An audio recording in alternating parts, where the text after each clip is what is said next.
தென் தமிழகத்தில் மறவர் சமூகத்தின் கோரிக்கைகளை மீண்டும் அரசியல் கவனத்தை ஈர்த்துள்ள நிலையில் பாஜக மாநில செயலாளர் பேராசிரியர் ராம ஸ்ரீனிவாசன் பல முக்கிய கோரிக்கைகளை முன்வைத்துள்ளார். பசும்பொன் முத்துராமலிங்க தேவர் அவர்களுக்கு பாரத ரத்னா வழங்க வேண்டும் என பேராசிரியர் ராம ஸ்ரீனிவாசன் வலியுறுத்தியிருக்கின்றார்.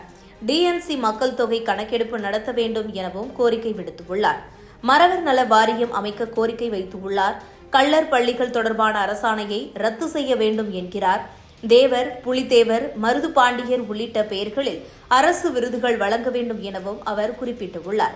மதுரை சட்டமன்ற தேர்தலில் போட்டியிடும் அவருக்கு தாமரை சின்னத்தில் வாக்களித்து வெற்றி பெற செய்ய வேண்டும் எனவும் ஆதரவு கோரப்பட்டுள்ளது. மறவர்கள் தென் தமிழகத்தின் பாரம்பரிய வீர சமூகமாக மதுரை உள்ளிட்ட பல மாவட்டங்களில் வாழ்ந்து வருகின்றனர். இவர்களின் கோரிக்கைகளை முன்னிறுத்தி நடந்த பொதுக்கூட்டத்தில் பேராசிரியர் ராம ஸ்ரீனிவாசன் அடுத்த பிறவியில் மறவராக பிறக்க வேண்டும் என்று பேசியுள்ளார். அவர்களின் முன்னேற்றத்திற்கு பாஜக செயல்படும் என்றும் தெரிவித்துள்ளார்.